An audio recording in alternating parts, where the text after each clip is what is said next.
Hello students, welcome to North East PSC. North East PSC में आप सभी का स्वागत है। मैं गौरव सर आपके लिए इस सेशन में लेकर आया हूँ 20 जून 2026 मतलब 20 जून 2026 का नॉर्थ ईस्ट का current affairs, north east daily news में आज हम 20 जून 2026 का न्यूज़ देखेंगे। ठीक है, so let us cover the important news articles. तो एक एक करके एक एक नॉर्थ ईस्ट स्टेट्स को देखेंगे। सबसे पहले हम देखते हैं सिक्किम। तो first let us see about Sikkim. तो सिक्किम में एक अनोखा स्पीशीज को देखा गया, एनिमल स्पीशीज को साइट किया गया, which is known as Himalayan takin. ठीक है, हिमालयन तागिन। ठीक है, हिमालयन ताकिन, सॉरी ताकिन। तो ये हिमालयन ताकिन का देखा जाना साइटिंग इतना इंपॉर्टेंट क्यों है, लेट अस सी। ठीक है, तो एक हिमालयन ताकिन का इस तरह का झुंड आपका रिवर क्रॉस करते हुए ऐसा देखा गया था। ठीक है, सिक्किम में। तो रिसेंटली आपका सिक्किम में ऐसे हिमालयन ताकिन्स बहुत सारे ऐसे रिवर क्रॉस कर रहे थे। ठीक है, तो ये हिमालयन ताकिन जो है इसका देखा जाना इतना खास क्यों है, लेट अस सी। ठीक है, नाउ लेट अस सी। क्योंकि एक तो देखिए हिमालयन ताकिन जो है, if you see Himalayan takin, first of all ये जो स्पीशीज है हिमालयन ताकिन, ये बहुत ही अद्भुत सा अनोखा सा स्पीशीज है। इसका शरीर कैटल जैसा है और जो चेहरा है ये गोट जैसा है। ठीक है, तो कैटल जैसा इसमें एजिलिटी है और गोट की तरह ये मतलब एक तो हर्बीवोर है। ठीक है, एंड काफ़ी रेयरली देखने को मिलता है। ठीक है, तो the rare Himalayan takin recorded in north Sikkim में देखा गया। एक और बात हिमालयन ताकिन से एसोसिएटेड आपको याद रखना है, Himalayan ताकिन is an indicator species. ये क्या है, इंडिकेटर स्पीशीज है। इंडिकेटर स्पीशीज का क्या मतलब होता है कि ऐसे कुछ प्रजाति जो हमें उस इकोसिस्टम के बारे में कुछ ना कुछ इंडिकेट करता है। मतलब जैसे मान लीजिए जो गंदगी वाला जगहों में आपको कॉकरोचेस अक्सर दिख जाएंगे। तो जहाँ कॉकरोचेस दिख रहे हैं मान लीजिए वो जगह अनहाइजीनिक है और गंदगी से भरा हुआ है, तो कॉकरोचेस क्या इंडिकेट कर रहे हैं कि वो जगह अनहाइजीनिक है। उसी तरह हिमालयन तागिन एक इंडिकेटर स्पीसीज है जो इंडिकेट करता है ऑफ एन हेल्दी इकोसिस्टम। ठीक है, वहाँ पे जो आपका जो पर्यावरण है वो हेल्दी है या नहीं, हिमालयन ताकिन के मौजूदगी से ये प्रूफ होता है। तो इसलिए ये इतना खास स्पीशीज है। तो अगर हम देखें यहाँ पे, इफ इस चेक, तो why is this news important, why ये न्यूज इतना इंपॉर्टेंट क्यों है। एक तो a rare herd of Himalayan takin has been recently recorded in north Sikkim में इसे देखा गया है। दूसरा, highlighting the ecological richness of the eastern Himalayas and importance of conserving India's fragile mountain ecosystem. तो ईस्टर्न हिमालयस का जो इकोसिस्टम अभी काफी हेल्दी है, ये एक तो इंडिकेट कर रहा है। ठीक है, ये एक तो इंडिकेट कर रहा है this Himalayan takin. Okay, just a minute. So one thing, एक तो आपका जो ईस्टर्न हिमालयन इकोसिस्टम है, ईस्टर्न हिमालयन इकोसिस्टम, इसका हेल्थ के बारे में इंडिकेट कर रहा है कि yes it reflects the ecological richness of the eastern Himalayan region and the importance, और ये भी हमें दर्शा रहा है कि ये फ्रेजाइल माउंटेन इकोसिस्टम को कितना कंजर्व करना कितना इंपॉर्टेंट होता है। हिमालयन तागिन का साइटिंग काफ़ी इंपॉर्टेंट प्रूफ होता है रिगार्डिंग द इकोसिस्टम्स हेल्थ। ये रिफ्लेक्ट करता है, since it is an indicator species, it reflects the health of the Himalayan ecosystem, eastern Himalayan ecosystem जो हमें सिक्किम में देखने को मिलता है। इसका मतलब है कि इकोसिस्टम को अच्छी तरह कंजर्व किया गया है और ये माउंटेन इकोसिस्टम बढ़िया हेल्दी तरीके से सस्टेन हो रहा है। ठीक है, तो इसलिए ये साइटिंग काफ़ी इंपॉर्टेंट है। तो ये जो है ये न्यूज़ वाइल्ड लाइफ साइटिंग के ऊपर है, लेकिन ये डिस्कशन ओपन कर देता है ऑन बायोडाइवर्सिटी कंजर्वेशन। कितना इंपॉर्टेंट होता है बायोडाइवर्सिटी कंजर्वेशन। बहुत सालों से आपका कंजर्व जो सिक्किम के जो जितने भी आपके ऑफिशियल्स है, जो फॉरेस्ट ऑफिशियल्स है, ये कंजर्वेशन एफर्ट मतलब काफ़ी समय से चल रहा है। उसी का परिणाम है कि हमें हिमालयन ताकिन देखने को मिला, एंड मतलब it's a good thing, positive thing. तो क्लाइमेट चेंज के ऊपर डिस्कशन आ गया, habitat connectivity, transboundary ecosystem and sustainable development in the Himalayan region. इस चीज़ को लेके ये एक डिस्कशन से शुरू कर देता है। तो एक बार हिमालयन तागिन के बारे में देख लेते हैं। ये एक बड़ा सा गोट एंटेलोप जैसा मैमल है, नेटिव है हिमालयन ईस्टर्न हिमालयस का, मतलब ईस्टर्न हिमालयस के इकोसिस्टम का ये एक नेटिव स्पीशीज़ है, वहीं पे पाया जाता है। ये बड़ा सा बकरी की तरह एंटेलोप, मतलब ये एंटेलोप जैसा बड़ा सा है, मतलब कैटल जैसा दिखता है, लेकिन जो फेस है वो गोट की तरह है, तो एक तरह से कैटल और गोट का मिश्रण। Okay, we can say it belongs to the family Bovidae. ये कौन से फैमिली से बिलोंग करता है, याद रखिए, दिस इज इंपॉर्टेंट, ठीक है। It belongs to the family Bovidae, Bovidae family, making it a distant relative of cattle, goats, sheep and antelopes. तो ये जो है ताकिन, हिमालयन ताकिन, ये आपका रिलेटिव है कैटल्स के, गोट के, शीप, भेड़ के और एंटेलोप्स के, ठीक है। तो ये डिस्टेंट कजिन बनाता है, तो ये काफ़ी यूनिक सा स्पीशीज़ है, ठीक है। अलग अलग स्पीशीज़ का हमें कॉम्बिनेशन दिखता है। नाउ साइंटिफिक नेम क्या है इसका, याद रखिए, बुडोरकस टैक्सिकलर, ठीक है, बुडोरकस टैक्सिकलर। फैमिली कौन सा है, बोविडे, ठीक है। Habitat alpine meadows, bamboo forest, sub alpine forest में पाया जाता है, ठीक है। Then one more thing, altitude, किस ऑल्टीट्यूड रेंज में देखने को मिलता है, फाउंड बिटवीन एटलीस्ट 1500 से 4500 मीटर्स, ठीक है। ये जो है स्पीशीज, ये एडाप्टेड है इस इकोसिस्टम के लिए, इस हाई ऑल्टीट्यूड के लिए ये काफ़ी अच्छा एडाप्टेबिलिटी है, एंड 1500 से लेके 4500 मीटर तक की ऊंचाई पे पाया जाता है। चलिए अब हम देखते हैं कि कहाँ कहाँ मिलता है डिस्ट्रीब्यूशन इसका। अगर हम देखें इंडिया में मेनली सिक्किम, अरुणाचल, ठीक है, सिक्किम एंड अरुणाचल में देखने को मिलता है। अगर हम फॉरेन कंट्रीज में देखें तो भूटान में मिलता है, Nepal, Tibet and parts of China, ठीक है। कंजर्वेशन स्टेटस, अगर IUCN स्टेटस की बात करें तो vulnerable under IUCN red list, IUCN red list के अंडर में वल्नरेबल कैटेगरी में इसे रखते हैं। और नेशनल एनिमल किसका है, भूटान का, it is the national animal of Bhutan, याद रखिएगा। Then why it is unique, it possesses the body of a cattle like animal। जैसा कि मैंने कहा, बॉडी जो है, ठीक है, बॉडी जो है इस स्पीशीज का ये कैटल की तरह है। कैटल यानी गाय, और गाय से जुड़े हुए हर स्पीशीज को हम कैटल कहते हैं, ठीक है। तो कैटल की तरह बॉडी है, लार्ज साइज है, लेकिन एक एजिलिटी है गोट की तरह, गोट की तरह एजाइल है, मतलब मूव कर सकता है तेजी से। एजिलिटी, एजिलिटी किसका है, गोट की तरह है, चेहरा भी गोट जैसा दिखता है। तो it has the agility of a mountain goat but the body of a cattle like animal. Okay, so काफ़ी यूनिक सा स्पीशीज है। Okay, now its thick coat help survive extreme Himalayan winters. इसका जो थिक फर होता है, मतलब जो आपका वी कैन से जो खाल होती है इसकी शरीर में, ये काफ़ी मोटी खाल होती है, जिससे कि सर्दियों में इसे सर्वाइव करने में काफ़ी सहायक सिद्ध होती है, ठीक है। Now it acts as an important herbivore maintaining ecological balance in mountain ecosystem. तो एक हर्बीवोर स्पीशीज है, like I said it's a herbivore, herbivore यानी कि घास वगैरह खाती है, it consumes plants and ecological balance को मेंटेन करने में माउंटेन इकोसिस्टम में काफ़ी मददगार साबित होती है।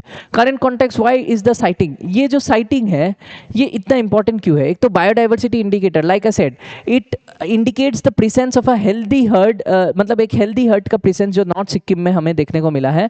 It still processes relatively intact ecosystem, मतलब जो ये इकोसिस्टम के बारे में इंडिकेट कर रहा है वहाँ हिमालयन, नॉर्थ सिक्किम का जो हिमालयन इकोसिस्टम है, ईस्टर्न हिमालयन इकोसिस्टम, ये अभी भी ये इकोसिस्टम इंटैक्ट है, मतलब हेल्दी है, ठीक है। आपका अभी तक जैसा होना चाहिए था वैसा ही है। And large mammals survive only when food chains, vegetation cover and habitat quality maintains remain stable. तो तीन चीज़ें हैं, एक तो फूड चेन, एक तो डेंस फॉरेस्ट, वेजिटेशन कवर और हैबिटेट क्वालिटी, ये तीनों चीज़ें स्टेबल होने पे ही हमें देखने को मिलता है कि ये इकोसिस्टम, मतलब ऐसे बड़े बड़े मैमल्स तभी सर्वाइव कर पाते हैं, ठीक है। तो इसका ये मतलब है कि नॉर्थ सिक्किम का जो ईस्टर्न हिमालयन इकोसिस्टम है ये काफ़ी हेल्दी है, अच्छे स्टेट में है एंड स्टेबल है, ठीक है। Now let us see the next. So evidence of habitat connectivity, देखिए ये जो इंपॉर्टेंस हम डिस्कस कर रहे हैं, पहला इंपॉर्टेंस एक तो बायोडाइवर्सिटी इंडिकेटर, ठीक है, खुद में हिमालयन ताकिन एक इंडिकेटर स्पीसीज है। हैबिटेट कनेक्टिविटी का भी हमें एविडेंस मिलता है। ताकिन्स जो है, ताकिन्स माइग्रेट करते हैं season two season across mountain ranges, अलग अलग माउंटेन रेंज में ये माइग्रेट करता है ये स्पीसीज, ठीक है, एक सीजन के बाद दूसरे सीजन में। और इसका मूवमेंट सजेस्ट करता है that there is existence of ecological corridor connecting India with Bhutan and Tibetan plateau. तो जो आपका इसका जो साइटिंग है, तो मान लीजिए ये जैसे सपोज यहाँ पे नॉर्थ ईस्ट में ये सिक्किम वाला पोर्शन, तो सिक्किम भूटान से कनेक्टेड है, ये हमारा सिक्किम है, ठीक है, और इस तरफ आपका चाइना है।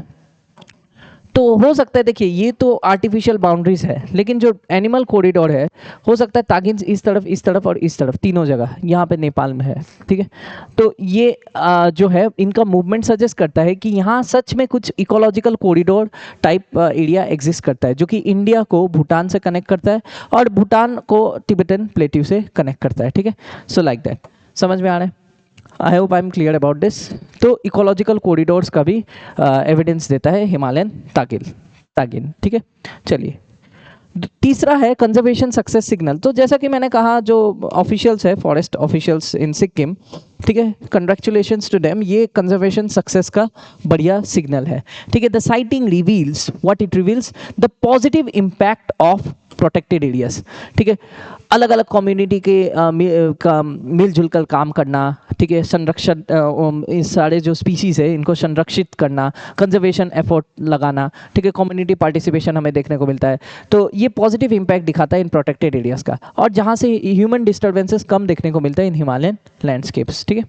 नाउ कुछ और इंपॉर्टेंट स्पीशीज देख लेते हैं, क्योंकि हिमालयन तागिन न्यूज में है। सिक्किम के कुछ और भी इंपॉर्टेंट स्पीशीज को भी हम देख लेते हैं, रिलेटेड स्पीशीज। चलिए, तो पहला है रेड पांडा। रेड पांडा क्यों इंपॉर्टेंट है? एक तो it is the state animal of Sikkim, इसको याद रखिए। इंडिकेटर स्पीशीज है हेल्दी हिमालयन फॉरेस्ट का, ठीक है।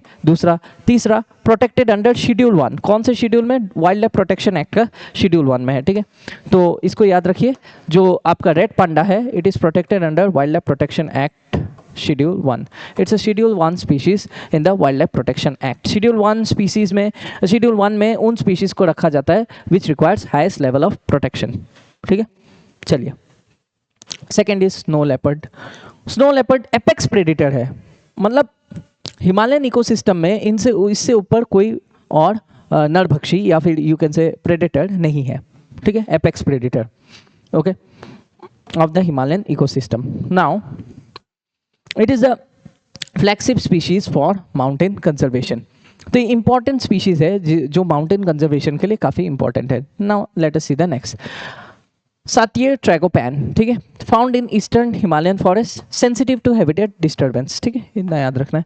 फिर हिमालयन मोनाल, ये एक तरह का बर्ड स्पीशीज है, ठीक है, one of India's most colourful pheasants, यानी कि आपका वी कैन से पीकॉक जैसा ही होता है, थोड़ा अलग होता है, indicator of healthy mountain habitats. तो ये भी एक तरह का जो हिमालयन मोनल है, ये भी एक इंपॉर्टेंट इंडिकेटर स्पीशीज है, याद रखिएगा, indicator species, just like Himalayan Tagin, okay, ताकिन, sorry. Now let us see the next. तो प्रीलिम्स, हाँ, ये प्रैक्टिस क्वेश्चन है, प्रीलिम्स बेस्ड क्वेश्चन इस टॉपिक को लेके, ठीक है। इसको अटेम्प्ट करने की कोशिश कीजिए स्टूडेंट्स। देखिए, सबसे पहले तो कंसीडर द फॉलोइंग स्टेटमेंट्स, क्या क्या बोल रहा है, ये स्टेटमेंट्स को आप कंसीडर कीजिए रिगार्डिंग द हिमालयन ताकिन। सबसे पहले बोल रहा है it belongs to the bovidae family, yes correct. It is found exclusively in India, देखेंगे। It is adapted to high altitude Himalayan ecosystem, हमने देखा, yes. It is the national animal of Bhutan, हाँ बिल्कुल सही। इट इज, देखिए एक चीज आप लोग को बता दो, जब भी ऐसे यूरो स्टेटमेंट्स होंगे जिसमें थोड़ा फार फेच स्टेटमेंट किया जाएगा, जैसे कि कुछ ऐसे वर्ड्स यूज किए हैं जैसे exclusively, it is found exclusively in India, सिर्फ और सिर्फ इंडिया में ही मिलता है, एक्सक्लूसिवली इन इंडिया, तो ऐसा फार फेच स्टेटमेंट जनरली गलत होता है। तो इंडिया में ही तो सिर्फ नहीं है, ठीक है, हमने देखा था अलग अलग इकोलॉजिकल कॉरिडोर्स। तो 1, 3 and 4 should be the correct answer. Let us see क्या है आंसर। यस, ऑप्शन में विच ऑफ द फॉलोइंग पूछ रहा है, which of the statement given above are correct. तो 1, 3 and 4, C should be the answer, ठीक है, सी इज द आंसर। चलिए, let us see the next, okay. तो दूसरा, अब हम नॉर्थ ईस्ट के स्टेट में देखते हैं, असम।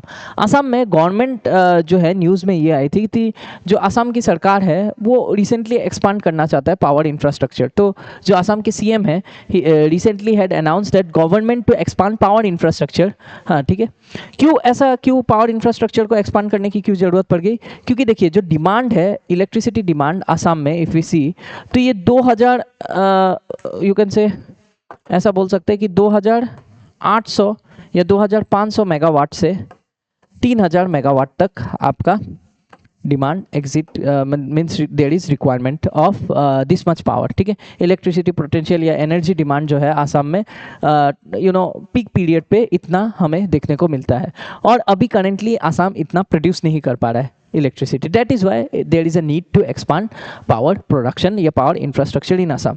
सबसे पहले समझते हैं ये पावर इंफ्रास्ट्रक्चर का क्या मतलब है, ठीक है। What is power infrastructure? देखिए, it refers to the entire ecosystem जहाँ पे जनरेशन, जो इलेक्ट्रिसिटी है उसको जनरेट किया जाता है बाय जेनकॉम्स, ठीक है, यानी जो जेनकॉम्स यानी कि जैसे जो इलेक्ट्रिसिटी जनरेट करते हैं जो कंपनीज, उसको कहते हैं। देन ट्रांसमिशन, ठीक है, डिस्कॉम्स जिसको बोलते हैं, डिस्ट्रीब्यूशन जो इलेक्ट्रिसिटी डिस्ट्रीब्यूट करेंगे, स्टोर करेंगे इलेक्ट्रिसिटी। ये जो जनरेशन से लेके ट्रांसमिट करने से लेके स्टोर करने तक का ये जो पूरा एंटायर इकोसिस्टम, ये जो पूरा इंफ्रास्ट्रक्चर है, इसे ही हम कहते हैं पावर इंफ्रास्ट्रक्चर। ठीक है, इट इंक्लूड्स पावर प्लांट। इसमें क्या क्या आता है? पावर प्लांट आएगा, ट्रांसमिशन लाइन्स आएंगे, सब स्टेशन आएंगे, ट्रांसफार्मर, स्मार्ट ग्रिड्स आएंगे, फिर रिन्यूएबल एनर्जी प्रोजेक्ट्स और एनर्जी स्टोरेज सिस्टम्स। ठीक है, अब देखते हैं, when a government expands power infrastructure, it is not merely adding electricity connections। ऐसा नहीं है कि पावर इंफ्रास्ट्रक्चर को एक्सपांड करना यानी इलेक्ट्रिसिटी कनेक्शंस को ऐड करना, ऐसा नहीं है। ठीक है, it is creating the foundation, ये फाउंडेशन क्रिएट करता है। अब ये देखिए क्यों जरूरी है। ठीक है, एक तो हमें पता है कि जागीर रोड में आसाम में आपका सेमीकंडक्टर इंडस्ट्री आने वाला है, सेमीकंडक्टर इंडस्ट्री प्लांट की स्थापना हो गई है, तो वो काफ़ी वाटर कंज्यूमिंग इंडस्ट्री है, प्लस इलेक्ट्रिसिटी भी कंज्यूम करेगा, तो इंडस्ट्रियलाइजेशन के लिए फाउंडेशन बिल्ड करता है। ठीक है, देन एम्प्लॉयमेंट जनरेशन के लिए भी जरूरी है, डिजिटल ग्रोथ के लिए जरूरी है, अर्बनाइजेशन, एग्रीकल्चर मॉडर्नाइजेशन और ओवरऑल इकोनॉमिक डेवलपमेंट। तो electricity is one of the core industries, या power industry is one of the core industries of India. 8 core industries of India में से एक है, तो ऑब्वियसली ये आपका बाकी इंडस्ट्रीज को सपोर्ट करता है। तो why is Assam expanding infrastructure? एक देखिए, आसाम का peak power demand is rising. जैसा कि मैंने कहा, इन आसाम का जो पीक पावर डिमांड है ये ऑलमोस्ट 2500 मेगावाट से लेकर 3000 मेगावाट तक एक्सीड कर रहा है अभी। तो ताकि इंडस्ट्रियल ग्रोथ इंडस्ट्रियल ग्रोथ के लिए अर्बनाइजेशन, जैसे जैसे अर्बन एरियाज बढ़ते जा रहे हैं, इलेक्ट्रिक मोबिलिटी बढ़ते जा रहे हैं, डिजिटल इंफ्रास्ट्रक्चर बढ़ते जा रहे हैं, वैसे वैसे पावर डिमांड भी आसाम में काफ़ी बढ़ता जा रहा है। ठीक है, तो the state aims to become a power surplus state. अब आसाम का एम है आसाम सरकार का कि आसाम को एक पावर सरप्लस स्टेट बनाया जाए, यानी कि हमें बिजली लेने ना पड़े या मंगाना ना पड़े, पावर इतना प्रोड्यूस हो कि स्टेट पावर सरप्लस बन जाए, rather than depending heavily on power imports. Power को इंपोर्ट करना ना पड़े, लाइक आई सेड। ठीक है, power should not be imported in Assam. चलिए, let us see the next, expansion of solar energy. Solar energy को भी एक्सपांड किया जाए, हाइड्रो पावर को भी, ट्रांसमिशन नेटवर्क को भी, और स्मार्ट डिस्ट्रीब्यूशन सिस्टम्स। ठीक है, ये भी लार्जर विजन का हिस्सा है। टारगेट क्या क्या है की डेवलपमेंट्स? देखिए, टारगेट जो है, target of 3500 megawatt solar power generation. हमें सोलर पावर से ही 3500 मेगावाट तक का बिजली प्रोड्यूस करना है, ये टारगेट है। कब तक? 2030 तक। ठीक है, 2030 तक। अगर बात करें सोलर पावर पोटेंशियल का आसाम का, तो almost 13,000 plus solar power potential है आसाम का। ठीक है, तो ऐसा कुछ है, काफ़ी ज़्यादा हाई पोटेंशियल है आसाम का फॉर सोलर पावर जनरेशन। ना इफ यू सी, उसमें से कई गुना अभी जस्ट पीक पावर डिमांड को मतलब अटेन करने के लिए 3500 मेगावाट का टारगेट रखी है गवर्नमेंट। दूसरा है modernisation of power distribution networks. ठीक है, पावर डिस्ट्रीब्यूशन नेटवर्क को मॉडर्नाइज करना है अंडर RDSS। फिर तीसरा है expansion of transmission corridors and substations. Transmission corridor और सबस्टेशंस को बनाना है। Pump storage, hydro power and thermal power projects under development. Pump storage, we can say pump storage, hydro power और थर्मल पावर, दोनों आपका एक्सपांड करना है under, these are under development. Then if you see challenges क्या क्या होता है, problem क्या होता है, देखिए जो पावर रिलेटेड प्रॉब्लम्स है उसमें एक सबसे बड़ा प्रॉब्लम है high transmission and distribution losses. तो बिजली कई बार क्या होता है, लॉस हो जाता है, जितना जनरेट हो रहा है इलेक्ट्रिसिटी उतना डिस्ट्रीब्यूट नहीं हो पाता है, उतना कंज्यूमर को नहीं मिल पाता है। Electricity generated does not always reach consumers efficiently. ऐसा जरूरी नहीं कि इलेक्ट्रिसिटी जितना बन रहा है उतना ही कंज्यूमर को मिल रहा है, नहीं, बीच में ही आपका इश्यूज हो जाते हैं, जैसे कि ओल्ड ट्रांसमिशन लाइन, पुराने ट्रांसमिशन के तार होने के कारण और बहुत सारा ट्रांसमिशन, अलग अलग गलियों में घर बनाते हैं, अनप्लान्ड सिटीज़ होने के कारण भी ट्रांसमिशन लॉसेस हमें देखने को मिलता है, क्योंकि कई सारे ऐसे एक्स्ट्रा इलेक्ट्रिसिटी के खंभे हमें लगाने पड़ते हैं जो कि आपका कई अंदर तक आपका तार वगैरह को ये कर देते हैं, मतलब लेके जाते हैं घरों तक, और इस प्रोसेस में ट्रांसमिशन लॉसेस हमें देखने को मिलता है। बिजली की चोरी, ये भी एक समस्या है, पावर थेफ्ट। ठीक है, बिजली की चोरी।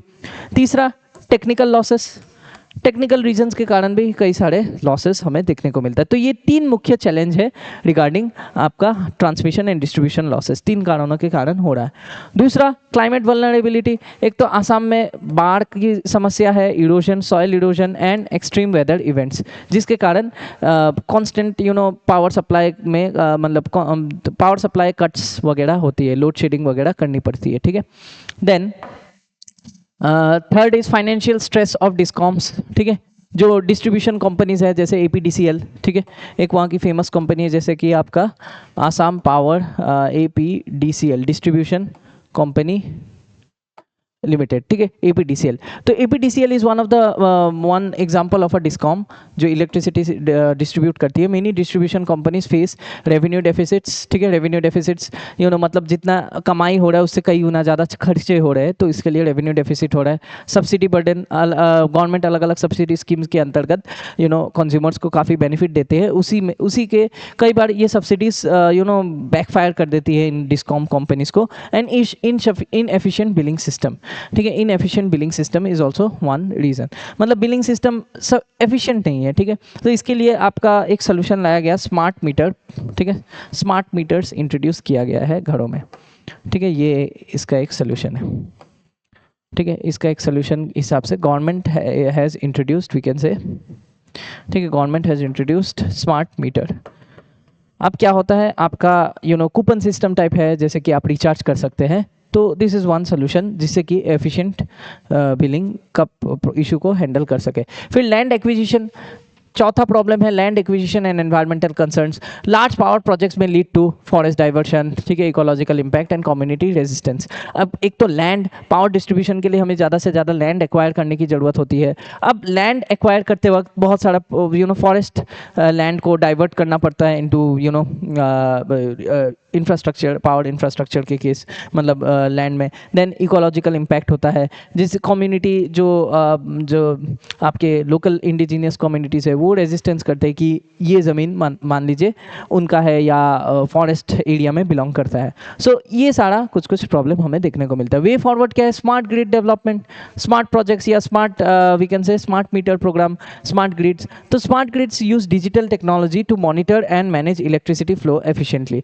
तो smart grid development is the solution to this problems. इससे बेनिफिट्स क्या होता है? लॉसेस कम होते हैं, फास्टर फॉल्ट डिटेक्शन, कुछ भी गड़बड़ है तो ये पहले ही डिटेक्ट कर लेता है, एंड बेटर कंज्यूमर सर्विसेज, ठीक है। अब रिन्यूएबल एनर्जी का एक्सपांशन के लिए आसाम क्या क्या कर सकता है? Assam can leverage solar park, rooftop solar, ठीक है, स्मॉल हाइड्रो प्रोजेक्ट्स कीजिए। देखिए बड़े बड़े हाइड्रो पावर प्रोजेक्ट्स बनवाने से अच्छा छोटे छोटे हाइड्रो पावर प्रोजेक्ट्स बनवाइए, ठीक है, जिससे कि कम टाइम में ज़्यादा से ज़्यादा इलेक्ट्रिसिटी जनरेट कर पाए। बायोमास एनर्जी, बहुत सारा बायोलॉजिकल वेस्ट जनरेट होता है, उससे हम बायोमास बना सकते हैं। So this will improve sustainability and reduce fossil fuel dependence, ठीक है। देन ये एक मेंस क्वेश्चन है इस टॉपिक को लेके, ठीक है, इंफ्रास्ट्रक्चर GS3 में। Power infrastructure is not merely an energy asset but a strategic driver of economic growth and national security. Discuss. तो आपको ये स्टेटमेंट को एक्सप्लेन करना है कि पावर इंफ्रास्ट्रक्चर जो है ये सिर्फ एक एनर्जी एसेट नहीं है बल्कि एक स्ट्रेटेजिक ड्राइवर है इकोनॉमिक ग्रोथ और नेशनल सिक्योरिटी के लिए, ठीक है, डिस्कस करना है। तो इस क्वेश्चन को अटेम्प्ट करने की आप लोग कोशिश कीजिए। इसमें इस तरह से इसको लिखा जा सकता है कि पावर इंफ्रास्ट्रक्चर से, ठीक है, पावर इंफ्रास्ट्रक्चर बनने से एक तो हमने डिस्कस किया इंडस्ट्रियलाइजेशन, ठीक है, this will lead to what? Industrialisation,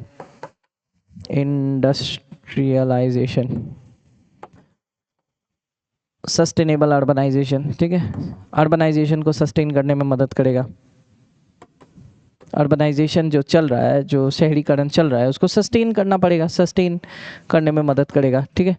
तो बाकी आपका इकोनॉमिक ग्रोथ के लिए भी कैसे कैसे जरूरी है, नेशनल सिक्योरिटी के लिए भी कैसे कैसे जरूरी है। तो ऐसे पॉइंट्स बना बना के लिख सकते हैं जो whatever we have discuss in the above discussion, उससे आप ऐसे बना के लिख सकते हैं अलग अलग पॉइंट्स, ठीक है। So try this answer students. चलिए मणिपुर को देखते हैं, ठीक है। थर्ड आता है आपका स्टेट मणिपुर। सो इंसेंटिव्स डिस्ट्रीब्यूट किए गए अंडर रोजगार योजना, ठीक है, प्रधानमंत्री विकसित भारत रोजगार योजना। आइए देखते हैं। तो PM विकसित भारत रोजगार योजना, ठीक है, ये इंसेंटिव डिस्ट्रीब्यूट किए गए मणिपुर में। तो 19 जून 2026 में इंसेंटिव्स अंडर प्रधानमंत्री विकसित भारत रोजगार Yojana way distributed at NIE LIT campus Imphal में। तो ये प्रोग्राम में क्या होता है? ये प्रोग्राम बेसिकली आपका EPFO ऑर्गेनाइज किया था इम्फाल में, जो कि governor and chief minister ji भी अटेंड किए थे। देखिए ये एक रूटीन गवर्नमेंट प्रोग्राम जैसा लग रहा होगा, बट एग्जामिनेशन पर्सपेक्टिव से ये बहुत ही लार्जर नेशनल ऑब्जेक्टिव को दर्शाता है। एक तो employment generation, formalisation of the workforce and social sector expansion and inclusive economic growth. देखिए इंडियन इकोनॉमी का एक बहुत बड़ा इशू क्या है कि ऑलमोस्ट अराउंड 90% हमारा जो सेक्टर्स है वो इनफॉर्मल सेक्टर है। इनफॉर्मल सेक्टर यानी कि इनफॉर्मल सेक्टर ऐसे सेक्टर्स जो जिसमें आपका सैलरीज, जैसे कि वी कैन से ऐसा बोल सकते हैं इनफॉर्मल सेक्टर में कि जो सिस्टमेटिक जैसे नहीं है, मान लीजिए पान दुकान खोल दिए या समोसा वगैरह बेच रहे हैं, या मतलब प्रॉपर फॉर्मलाइजेशन नहीं है उसमें, टाइम टू टाइम, जैसे कुछ कुछ सेक्टर्स है जहाँ पे आपका सैलरी में पीएफ वगैरह, प्रोविडेंट फंड वगैरह नहीं मिलता है, सोशल सिक्योरिटी बेनिफिट्स नहीं मिलते, तो ऐसे सेक्टर्स को हम इनफॉर्मल सेक्टर बोलते हैं। और अराउंड 10% ही आपका फॉर्मल सेक्टर है इंडिया में। तो इसलिए गवर्नमेंट की कोशिश ये है कि ज़्यादा से ज़्यादा सेक्टर्स को फॉर्मलाइज किया जाए, वर्कफोर्स को फॉर्मलाइज किया जाए, एम्प्लॉयमेंट जनरेशन किया जाए, सोशल सिक्योरिटी एक्सपांशन दिया जाए, ठीक है। तो ये सारा ऑब्जेक्टिव्स के साथ ये चीज़ किया जा रहा है। तो India faces a unique demographic situation, जैसे कि हमने अभी अभी देखा कि अंडरस्टैंडिंग प्रधानमंत्री भारत रोजगार योजना, ये जो बिगर पिक्चर क्या है कि India faces a unique demographic situation, nearly 65% of its population is in the working age group. एक तो 65% हमारा पॉपुलेशन जो है वो वर्किंग एज ग्रुप में है, यानी कि आपका 19 से आपका almost working age group we can set by 60-65। So this demographic dividend can become India's greatest strength only if adequate employment opportunities are created. तो ये जो हमारा मैक्सिमम लोग जो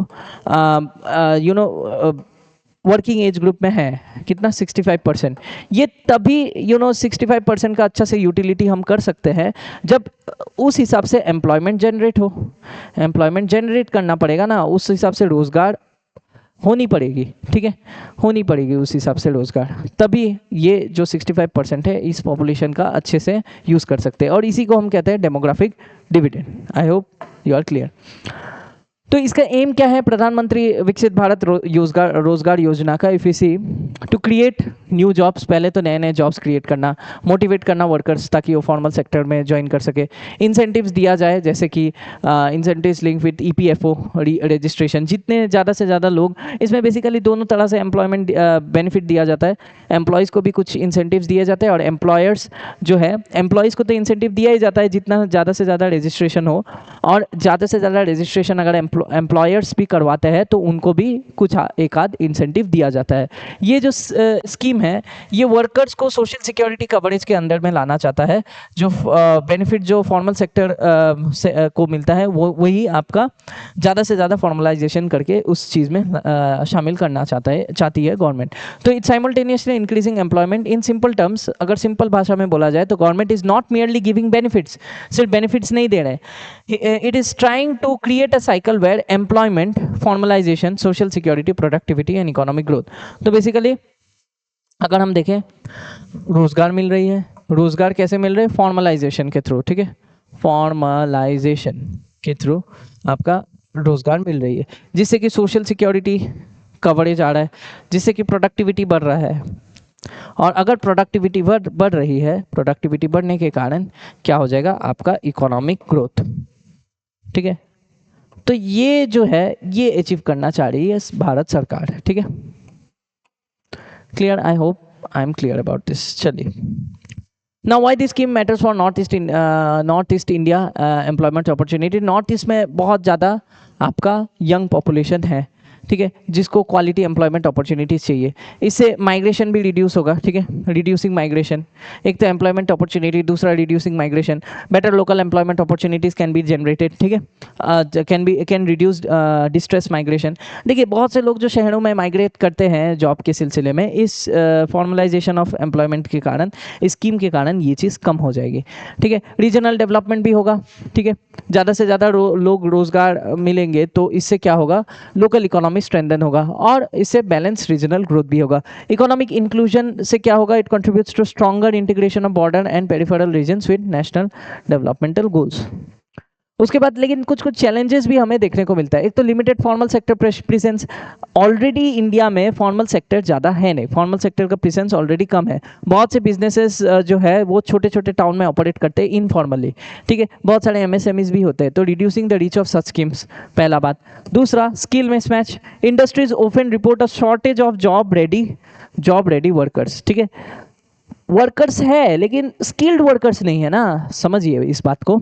स्किल नहीं होने के कारण जॉब मार्केट पे शॉर्टेज हो जाता है वर्कर्स का, despite high unemployment.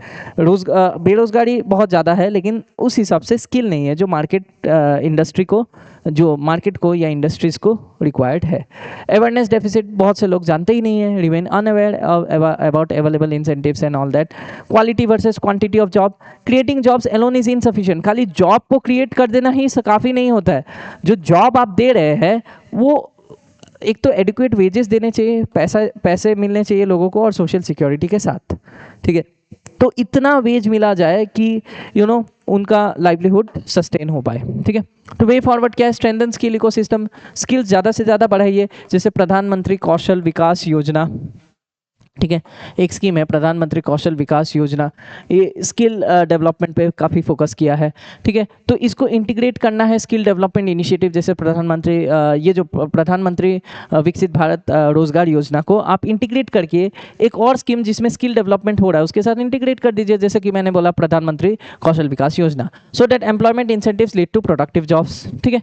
Promote MSMEs को प्रमोट कीजिए, medium micro small and medium enterprises, ये मेजर एम्प्लॉयमेंट जनरेटर्स है हमारी इकोनॉमी का, और ये सेंट्रल होने चाहिए इस स्कीम के इम्प्लीमेंटेशन में, ठीक है। तो let us see the next. तो digital labour databases, better data can help identify beneficiaries, तो ज़्यादा से ज़्यादा हमें डेटा कलेक्ट करना है बेनिफिशियरीज को आइडेंटिफाई करने के लिए। उसके बाद फ्यूचर सेक्टर्स में भी जैसे कि ग्रीन एनर्जी सेक्टर, फ्यूचर के जो सेक्टर्स है उसको टारगेट करने चाहिए, semiconductors, AI, logistics, defence manufacturing और डिजिटल सर्विसेज। अभी जो असम सरकार है वो चाहती है कि असम को एक नॉर्थ ईस्ट का डिफेंस हब बना दिया जाए, ठीक है। Let's see if it gets if the objective gets fulfilled or not. Now let us see a prelims practice question, ठीक है। ये बताइए कि which of the following objectives are associated with employment linked incentive scheme, इनमें से कौन सा objective आपका ये जो एम्प्लॉयमेंट इंसेंटिव स्कीम से लिंक्ड है, ठीक है। एक तो formalisation of workforce, yes, expansion of social security coverage, yes, reduction of unemployment, yes, promotion of tax evasion, नहीं, क्यों टैक्स इवेजन को प्रमोट करेंगे भाई, ठीक है। टैक्स इवेजन का मतलब होता है टैक्स की चोरी करना, ऑब्वियसली गवर्नमेंट क्यों प्रमोट करेगी। तो 1, 2 एंड 3 होना चाहिए इसका आंसर, लेट अस सी, ठीक है, let us see the answer. तो yes 1, 2 and 3 B should be the correct answer. तो करेक्ट आंसर चूज करने दिए, बहुत ही आसान, B. Now let us see the next. अब मेघालय को देखते हैं। End of colonial era Meghalaya shifts to community led justice. अब देखिए ये क्या है कम्युनिटी लेड जस्टिस। देखिए बेसिकली क्या होता है कि मेघालय में अलग अलग ट्राइब्स, गारो, खासी, जैंतियास, ओके, ये लोग रहते हैं, और गवर्नमेंट ने स्टेप लिया है ताकि ये जो अलग अलग ट्राइब्स जो है, ठीक है, अलग अलग ट्राइब्स जो यहाँ मौजूद है, ये इनके जो ट्रेडिशन है, इनके जो कस्टमरी लॉज है, कस्टमरी ट्रेडिशन है, जो कम्युनिटी जो आपस में मिलके लोगों को न्याय प्रदान करते हैं, ये बनी रहे, इसके लिए विलेज काउंसिल्स को स्ट्रेंथन करने की बात की गई है, ठीक है। तो initiated step to strengthen and institutionalise traditional dispute resolution system, ठीक है। ऐसा तो ट्रेडिशनली जस्टिस रेजोल्यूशन चलता आ रहा था through village council, traditional heads and customary institution. This reflects a broader effort to recognize indigenous governance structures and reduce excessive dependence on formal colonial era legal mechanisms. तो ये जो formal colonial era legal mechanism है, court में जाना है, ये वो, ठीक है, या मान लीजिए फॉर्मल जितने भी सिस्टम्स है न्याय देने की, तो ये कहीं ना कहीं ट्राइबल कस्टम्स एंड ट्रेडिशंस की जो ऑलरेडी मौजूद जो ट्रेडिशनल जस्टिस मैकेनिज्म है, इसको कहीं ना कहीं कॉम्प्रोमाइज़ करता है। So that is why government is trying to bring community led justice, ठीक है। इसका क्या मतलब है, community led justice refers to a system where disputes are resolved by local communities, traditional institutions, village councils, elders और customary authorities. तो ऐसा एक सिस्टम, ऐसा एक न्याय का तरीका, न्याय देने का तरीका, जहाँ पे जो वहाँ की जो लोकल कम्युनिटीज़ है, जो लोकल आपके ट्रेडिशनल इंस्टीट्यूशंस है, या विलेज काउंसिल है, गांव के काउंसिल या गांव के मुखिया या कस्टमरी अथॉरिटीज़, ये लोग न्याय देने पे न्याय दिलाते हैं एक प्रॉपर सिस्टमेटिक मैनर में, बिना आपका जो फॉर्मल कोर्ट है या ब्यूरोक्रेटिक लीगल प्रोसेस है इस पर डिपेंड हुए बिना, ठीक है। तो मेघालय में ट्राइबल कम्युनिटीज है, जैसा कि मैंने आपको कहा, खासी, Jaintia and Garo have historically manage. ये हिस्टोरिकली पहले से ही जो भी समाज में कुछ भी सोशल कॉन्फ्लिक्ट होते हैं, माटी को लेके कुछ भी डिस्प्यूट हुआ या मान लीजिए इनहेरिटेंस इश्यूड हुआ, तो community matters through customary laws long before modern courts arrived under British rule से बहुत साल पहले, बहुत सालों से ये प्रथा थी कि कम्युनिटी जो भी कम्युनिटी में ऐसा कुछ भी इशू होता है तो आपस में ही बैठ के रिजॉल्व कर लिया जाता था। ठीक है, तो इसी चीज़ को रिवाइव करने का ये एक मैकेनिज्म है ताकि हार्मनी और सोशल ऑर्डर बनी रहे। ठीक है, इट्स अ गुड इनिशिएटिव। अब देखिए conceptual understanding justice versus law. Law और जस्टिस में कंफ्यूज नहीं होना है। लॉ अलग चीज़ है, जस्टिस अलग चीज़ है। Law refers to written rules enforce by state. State मतलब एक तरह का रिटन रूल है कि ये धारा में ये आपका पनिशमेंट है, ये धारा जो बीएनएस की सपोज अलग अलग जो सेक्शंस है वो प्रॉपर्ली एनकोड किया गया है कि कौन सा क्राइम से किस कोड का वायलेशन होता है। That is law. Law are written rules which are enforce by the state. State इसे एनफोर्स करेगी। लेकिन जो जस्टिस है, न्याय है, it refers to fairness and resolution of disputes. न्याय जो है, जस्टिस जो है, वो फेयरनेस मतलब किसी को भी भेदभाव नहीं किया जाए, कि सभी को बराबर से ट्रीटमेंट दिया जाए और ताकि रिसोर्सेज का गलत तरीके से इस्तेमाल ना हो, किसी को फेवर ना करे, इसी को हम न्याय कहते हैं। एंड इससे डिस्प्यूट जो है, जो झगड़े हैं, उसे रिजॉल्व करने में सहायक सिद्ध होती है। कोर्ट में फॉलो द लॉ। कोर्ट क्या करेगी? लॉ को फॉलो करके आपका न्याय दिलाएगी। लेकिन कम्युनिटी इंस्टीट्यूशन जो है वो सोशल हार्मनी और रिलेशनशिप बनाने में ज़्यादा फोकस करेगी। ये थोड़ा सा अंतर आ जाता है। ठीक है, कॉन्स्टिट्यूशनल फाउंडेशन क्या है? आर्टिकल 371A नागालैंड को स्पेशल स्टेटस देता है, 371G आपका मिजोरम को, जिससे कि कस्टमरी लॉ और ट्रेडिशनल प्रैक्टिस कंजर्व होते हैं इन ट्राइबल कम्युनिटीज़ की। ठीक है, उसी तरह 6 शेड्यूल एरियाज। 6 शेड्यूल एरियाज हम देखते हैं ना, 6 शेड्यूल। ठीक है, 6 शेड्यूल एरियाज आपका AMTM, आसाम, मेघालय, त्रिपुरा एंड मिजोरम। ठीक है, तो ये जो 4 एरियाज है, आसाम, मेघालय, त्रिपुरा एंड मिजोरम, ठीक है, तो ये 6 शेड्यूल में आता है। ये सारा चीज़ अप्लाई होता है to the 6 schedule areas of the constitution, जिसमें ऑटोनोमस डिस्ट्रिक्ट काउंसिल्स वगैरह बनाते हैं, जैसे कि आसाम में आपका BTAD, ठीक है, बोडोलैंड टेरिटोरियल एडमिनिस्ट्रेटिव डिस्ट्रिक्ट्स। ठीक है, तो उसी तरह protects tribal customs, land rights and traditional governance system. ठीक है, आर्टिकल 40 में हमें बोला गया है directs the state to organise village self government reflecting grass root democracy. तो ये जो मेघालय सरकार का जो इनिशिएटिव है, जिससे कि ट्राइबल कस्टम्स और कम्युनिटी लेड जस्टिस इनिशिएटिव को स्ट्रेंथन करने की जो बात है, ये एक DPSP को भी फुलफिल करता है, दैट इज आर्टिकल 40। ओके, चलिए नाउ चैलेंजेस क्या है इसमें, क्रिटिसिज्म क्या है? एक तो कॉन्फ्लिक्ट लाता है विद फंडामेंटल राइट्स, क्योंकि कुछ कुछ कस्टमरी लॉज क्लैश हो जाते हैं जेंडर इक्वालिटी के साथ, इंडिविजुअल लिबर्टी, कॉन्स्टिट्यूशनल मोरालिटी के साथ। तो ट्रेडिशन और राइट्स को बैलेंस करना एक बड़ा चैलेंज बनता दिखता है हमें। ठीक है, दूसरा लैक ऑफ स्टैंडर्डाइजेशन। अलग अलग जो गांव हैं अलग अलग कस्टम फॉलो करेंगे, जिससे कारण अनइक्वल आउटकम हो सकता है, लीगल अनसर्टेनिटी हो सकता है, वेरिएशन इन जस्टिस डिलीवरी। अलग अलग तरह से जस्टिस देंगे, कहीं का न्याय देने का तरीका अलग होगा, दूसरे गांव से अलग होगा। तो एक कॉमन सा पैटर्न हमें देखने को नहीं मिलता है। वे फॉरवर्ड क्या है? Constitutional customary balance. तो traditional institution should complement not replace the formal judiciary. ऐसा नहीं है कि ट्रेडिशनल सिस्टम को इतना ज़्यादा एम्फोसिस दिया जाए कि वो जो आपका लीगल सिस्टम है इसको रिप्लेस ना करे, इसको कॉम्प्लीमेंट करे, इसके साथ साथ मिलके काम हो। ठीक है, हाइब्रिड मॉडल जिसमें कॉन्स्टिट्यूशनल सेफगार्ड, कम्युनिटी पार्टिसिपेशन और कस्टमरी विजडम को कंबाइन किया जाए, ऐसा सिस्टम हमें लाने की जरूरत है, जहाँ पे जेंडर इंक्लूजन हो, ठीक है, डेमोक्रेटिक तरीके से हो, जो भी आपका देना है।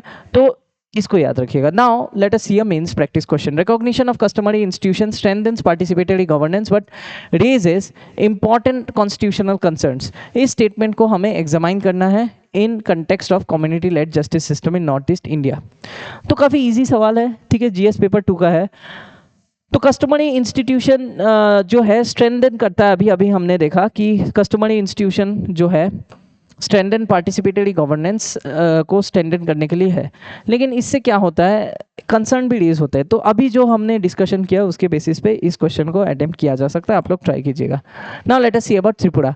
स्टेट का पहला गवर्नमेंट आयुर्वेदिक मेडिकल कॉलेज ये आपका उदयपुर त्रिपुरा में आने वाली है। ठीक है, सेंटर ने आपका इसे अप्रूव कर दिया। तो centre has clear the proposal for establishing the first government Ayurvedic medical college in Udaipur Tripura, marking a major step in strengthening AYUSH ecosystem in the north east. AYUSH जो है आयुर्वेदा, इसको स्ट्रेंथन करने के लिए नॉर्थ ईस्ट में ऐसा पहला government Ayurvedic medical college Tripura में खोला जाएगा। ठीक है, इसमें 60 सीटें होंगी। ठीक है, this move is a part of India's broader effort to institutionalise traditional medicine.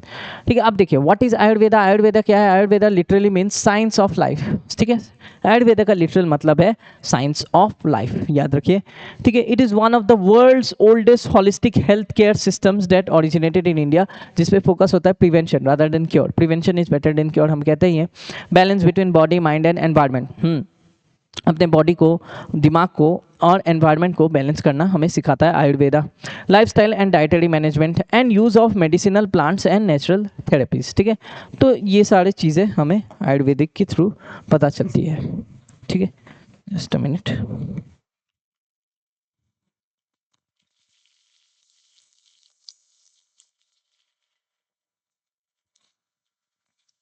Okay, एक और चीज़, opportunities created by the college. अब क्या क्या अपॉर्चुनिटीज़ क्रिएट होगा? Health care accessibility, college the college and attached hospital can improve health care services. ठीक है, health care services improve करने में मदद करेंगी in under served regions where doctor population ratios remain inadequate. जहाँ पे डॉक्टर और जो मरीज़ है, डॉक्टर पेशेंट रेशियो जहाँ पे आपका स्क्यूड है, उस जगह में खासकर ये मेडिसिनल वैल्यू हमें मदद करेंगे। ठीक है, जो मेडिसिनल नॉलेज है, जो आयुर्वेदिक कॉलेज का जो प्रैक्टिसेस है, वो काफ़ी मददगार साबित होगी। रिसर्च पोटेंशियल भी है, नॉर्थ ईस्ट रिच है मेडिसिनल फ्लोरा में। Institution can become a centre for herbal research, pharmacological studies, drug standardisation और documentation of indigenous medical knowledge. ठीक है, इसके लिए हब बन सकती है। Then if you see challenges क्या क्या है? Scientific validation gap. अब बहुत से लोग आयुर्वेदिक फॉर्मुलेशंस को नहीं मानते। रिगरस अब मेनी आयुर्वेदिक फॉर्मुलेशन को रिगरस ट्रेनिंग, क्लिनिकल टेस्टिंग से गुजारा जाना चाहिए। Without strong evidence generation global acceptance remain limited. तो बिना क्लिनिकल ट्रायल्स का, बिना अच्छे से इसको टेस्ट किए बिना हम ये ग्लोबल रिकॉग्निशन एक्सपेक्ट नहीं कर सकते आयुर्वेदिक मेडिसिन को लेकर। तो फैकल्टी एंड इंफ्रास्ट्रक्चर शॉर्टेज, सबसे पहले तो ओपनिंग इंस्टीट्यूट तो आसान है इंस्टीट्यूशन खोलना, लेकिन क्वालिटी एजुकेशन और रिसर्च देना उतना ही मुश्किल। Storage of train faculty, we can say shortage of train faculty में affect academic standard. Academic standard affect होगा क्योंकि ट्रेन फैकल्टी की हमारे पास कमी रहेगी। तो फिर उसके बाद आता है मेडिसिनल प्लांट इफिशिएंसी प्रेशर। ठीक है, medicinal plant pressure, growing demand for herbal medicine can lead to over exploitation of biodiversity. ये भी एक खतरा है कि मेडिसिनल प्लांट का डिमांड, हर्बल मेडिसिन का डिमांड बढ़ते ही ओवर एक्सप्लॉयटेशन का खतरा बढ़ता है बायोडाइवर्सिटी में। Sustainable harvesting mechanisms are necessary. तो सस्टेनेबल डेवलपमेंट नेसेसरी है। Evidence based Ayurveda, clinical trial को प्रमोट किया जाए, एनकरेज इंटरडिसिप्लिनरी रिसर्च और ग्लोबल साइंटिफिक क्रेडिबिलिटी के लिए आपका अलग अलग जर्नल्स पब्लिश कर सकते हैं, रिपोर्ट्स दे सकते हैं रिगार्डिंग आयुर्वेदिक मेडिसिन। ठीक है, इंटीग्रेटेड हेल्थ केयर मॉडल, ये भी एक बढ़िया तरीका है। आयुष और मॉडर्न मेडिसिन के बीच कोलैबोरेशन बैठाया जाए। रेफरल बेस्ड हेल्थ सिस्टम, फिर हॉलिस्टिक पेशेंट केयर। ठीक है, फिर medicinal plant conservation, community participation चाहिए, sustainable harvesting and biodiversity protection measures are also needed. ठीक है, फिर अगर हम देखें कि एक प्रीलिम्स प्रैक्टिस क्वेश्चन देखते हैं इससे regarding, consider the following statement regarding Ayurveda. एक तो इफ यू सी क्या बोल रहा है, Ayurveda is administered under ministry of AYUSH. ठीक है, Ayurveda primarily focus on preventive and holistic health care. ठीक है, the national AYUSH mission aims to strengthen AYUSH health care services. ठीक है, तो तीनों ही करेक्ट स्टेटमेंट लग रहा है। Yes, D is absolutely correct. तो तीनों ही स्टेटमेंट्स अगर हम ध्यान से देखें तो आपका तीनों ही स्टेटमेंट्स यहाँ करेक्ट है। ठीक है, ये जो आयुर्वेदा है, it is administered under ministry of AYUSH. ठीक है, करेक्ट है। आयुर्वेदा फोकस करता है प्रिवेंटिव और हॉलिस्टिक हेल्थ केयर, अभी हमने देखा। यस, बिल्कुल फोकस करता है।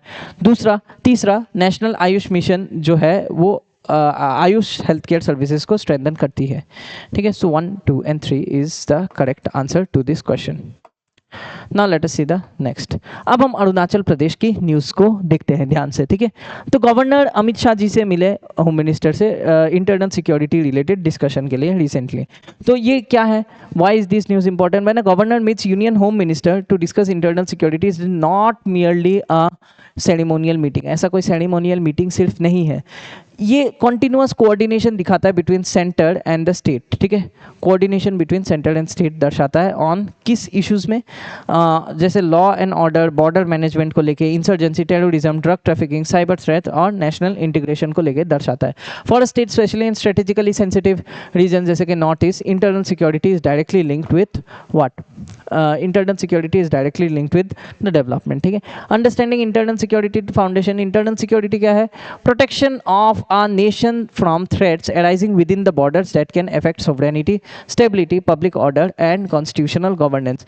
तो इंटरनल सिक्योरिटी का क्या मतलब है? इसका मतलब है कि जो थ्रेट, जो खतरे हमारे देश के अंदर, हमारे बॉर्डर्स के अंदर जब एराइज होते हैं, जिससे कि सोवरेनिटी, स्टेबिलिटी या लॉ एंड ऑर्डर का खतरा, पब्लिक ऑर्डर का खतरा, कॉन्स्टिट्यूशनल गवर्नेंस का खतरा, डेमोक्रेसी पे खतरा आ जाए, तो ये सिक्योरिटी, इस तरह की सिक्योरिटी प्रोवाइड करना है जिससे कि ये सारी चीज़ें प्रोटेक्टेड रहे, इसे हम कहते हैं इंटरनल सिक्योरिटी, ठीक है। तो टेररिज्म, देखिए इंटरनल सिक्योरिटी में क्या क्या आता है? Terrorism and extremism, insurgency and separatist movement, left wing extremism जिसे नक्सलिज्म भी कहा जाता है, ऑर्गेनाइज क्राइम नेटवर्क, अलग अलग नेटवर्क्स, स्मगलिंग नेटवर्क्स, ठीक है, drug trafficking, cyber security threat, communal violence, social unrest और बॉर्डर रिलेटेड इन्फिल्ट्रेशन, ठीक है। आर्टिकल 153, गवर्नर का क्या रोल है इसमें? देखिए हम गवर्नर के बारे में पढ़ते हैं, आर्टिकल 153 के बारे में, रोल ऑफ द गवर्नर, ठीक है। If you see, every state has a governor as the constitutional head of the state. Governor क्या है? ब्रिज की तरह काम करता है सेंटर और स्टेट के बीच, ठीक है। रिपोर्ट भेजता है प्रेसिडेंट को regarding state affairs, okay. Then plays an important role during constitutional crisis. हमें पता है आर्टिकल 356 प्रेसिडेंट रूल का रिकमेंडेशन आपका गवर्नर ही देते हैं। Keeps the union informed about security concerns affecting national interest. Union को भी इन्फॉर्म करते रहते हैं governor regarding what, governor inform करते रहते हैं यूनियन को अबाउट सिक्योरिटी कंसर्न जो कि नेशनल इंटरेस्ट को इम्पैक्ट करता है। अब role of union minister, union home minister क्या है? Internal security. देखिए यूनियन होम मिनिस्टर जो है, होम मिनिस्टर ओवरसी करता है internal security, border management, central arm police forces को, CAPF को, disaster management, counter terrorism policies, ठीक है। अब हम देखते हैं India China dispute border in Arunachal Pradesh. एक तो मैकमोहन लाइन को देखते हैं। ये जो अरुणाचल और चाइना के बीच बॉर्डर है, this is known as McMahon line, eastern sector एकदम of the India China border. ये 1914 शिमला कन्वेंशन के दौरान बनाया गया था। इंडिया इसे लीगल बाउंड्री की तरह रिकॉग्नाइज करता है। चाइना इसे एक्सेप्ट नहीं करता मैकमोहन लाइन को और डिस्प्यूट करता है large parts of Arunachal Pradesh. सबसे ज़्यादा सेंसिटिव एरिया है Tawang, most sensitive disputed region, ठीक है। ये इसमें फेमस है आपका तवांग मॉनेस्ट्री है, जो कि सबसे लार्जेस्ट बुद्धिस्ट मॉनेस्ट्री है पूरे दुनिया में, सबसे बड़ा बुद्धिस्ट मॉनेस्ट्री। चाइना पूरा एंटायर तवांग रीजन को क्लेम करता है due to historical and religious link with Tibetan Buddhism, okay. तो which is obviously not acceptable. Now एक और डिस्प्यूटेड रीजन है Yangtse, site of recent India China military face off. Recently यहाँ पे फेस ऑफ हुआ था between Chinese and Indian military. Tawang के north में है, near the LAC, okay. Challenge 2 है सेंटर स्टेट कोऑर्डिनेशन, ठीक है। पहला चैलेंज तो हो गया ये, दूसरा चैलेंज क्या होता है? Centre state coordination. Security often requires cooperation between state police, intelligence agency, central forces and local administration. ये चारों के बीच कोऑर्डिनेशन, इफेक्टिवनेस होना चाहिए। अगर इफेक्टिव नहीं है, रिड्यूस, अगर लैक ऑफ कोऑर्डिनेशन इन चारों के बीच अगर कम है तो इसे इफेक्टिवनेस कम जाती है और रिस्पॉन्सेज डिले हो जाते हैं, ठीक है। चलिए, तो वे फॉरवर्ड क्या है? स्ट्रेंथन कोऑपरेशन, कोऑपरेटिव फेडरलिज्म को स्ट्रेंथन कीजिए, ठीक है। इसको इंटरनल सिक्योरिटी को एक शेयर्ड रिस्पॉन्सिबिलिटी की तरह देखना चाहिए रादर देन, ठीक है। ऐसा नहीं देखना चाहिए कि ये सेंटर स्टेट के बीच कंपटीशन का जरिया है। रेगुलर कोऑर्डिनेशन मैकेनिज्म चाहिए, प्रिपेयर्डनेस चाहिए रेस्पॉन्स के लिए, ठीक है। Intelligence led policing is one important aspect, community participation चाहिए, ठीक है। एक प्रीलिम्स प्रैक्टिस क्वेश्चन देखते हैं। With reference to internal security in India consider the following statement. Internal security is exclusively the responsibility of the union government. Again exclusively, ठीक है, exclusively, तो ये गलत हो जाएगा। Cyber attacks are considered an internal security challenge, yes. Drug trafficking can have implications for international security, yes, ठीक है। सो 2 and 3 should be the correct answer. देखते हैं क्या क्या पूछ रहा है, करेक्ट स्टेटमेंट पूछ रहा है। Yes, 2 and 3 C is the correct answer. ठीक है, चलिए नागालैंड के बारे में देखते हैं। Recently current news, drug and alcohol addiction within Nagaland police force. ठीक है, क्या हुआ देखिए। ड्रग एडिक्शन कैसा है, क्रॉनिक कंडीशन है जहाँ पे देखिए drug and alcohol addiction within Nagaland police force. ठीक है, तो ड्रग एंड अल्कोहल एडिक्शन हमें देखने को मिलता है नागालैंड पुलिस फोर्स में, ये काफ़ी न्यूज़ में था, चर्चित था। तो ये क्यों इंपॉर्टेंट है, क्योंकि एक तो ड्रग एडिक्शन एक क्रॉनिक कंडीशन, सबसे पहले ड्रग एडिक्शन क्या होता है, ये एक तरह का क्रॉनिक कंडीशन है जहाँ पे एक किसी इंसान, कोई पर्सन क्या बन जाता है, डिपेंड हो जाता है किसी सब्सटेंसेस पे, despite knowing their harmful consequences. देखिए वो जो एडिक्टेड इंसान है उसे पता है कि इसे कंज्यूम करने से मुझे क्या क्या नुकसान हो सकते हैं, लेकिन फिर भी वो आपका जानते हुए भी ये इस चीज़ को कंज्यूम करता है, तब हम कहते हैं उसे एडिक्शन हो गया। When addiction affects a law enforcement agency it becomes more than a health issue. Obviously पूरा नागालैंड पुलिस को अगर इस चीज़ से अल्कोहल और ड्रग एडिक्शन अफेक्ट कर रहा है तो ये एक लॉ एनफोर्समेंट एजेंसी है, ये हेल्थ इशू से कई गुना ज़्यादा है। It turns into a governance issue, security issue, social justice issue, public trust challenge. लोग पुलिस के पास मतलब जाते हैं अपनी समस्याओं को लेकर, बट एडिक्शन से अगर पुलिस जूझ रही है तो ये काफ़ी प्रॉब्लमेटिक है।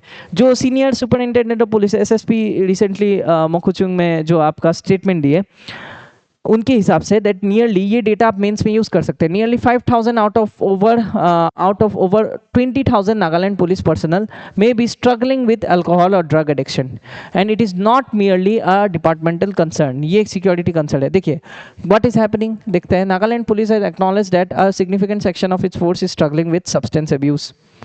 ठीक है, दूसरा ये हाईलाइट किया गया था ड्यूरिंग अ नशा मुक्त आपका कैंपेन। ठीक है, नशा मुक्त भारत अभियान awareness programme. Okay, now Bharat Abhiyan awareness program, the concern is not only about individual health but also operational efficiency, discipline, public confidence and anti drug enforcement.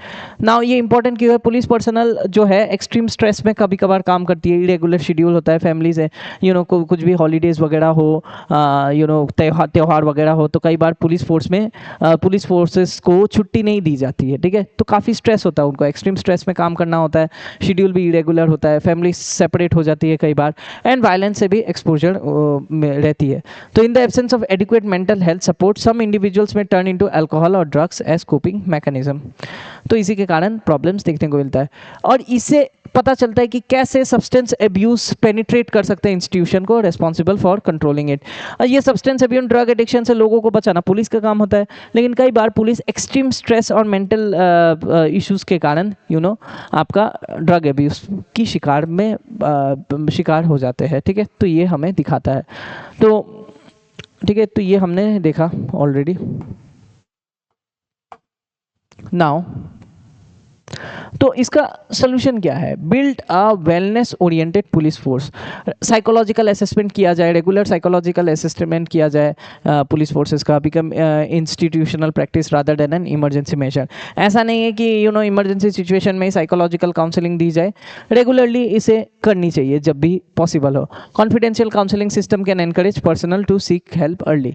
अब ऐसा नहीं है कि किसी का मेडिकल इशू है जो उसे कॉन्फिडेंशियल रखना है, ठीक है, उसको सीक्रेट रखना है, और काउंसलिंग की मदद से नागालैंड पुलिस फोर्सेस में ऐसा पर्सनल में ये चीज़ दिखाया जाए कि ये इतना इंपॉर्टेंट है ये काउंसलिंग, जिससे कि वो मदद किसका सहारा जल्द से जल्द ले सके। ठीक है, Now let us see the next. Shift from reaction to prevention. हमें शिफ्ट करना है, रिएक्ट करने के अलावा रिएक्ट नहीं करके प्रिवेंट करना है। अवेयरनेस प्रोग्राम बढ़ाया जाए, ठीक है, कंटिन्यूस किया जाए rather then event based. Early identification of addiction risk and prevent severe dependency.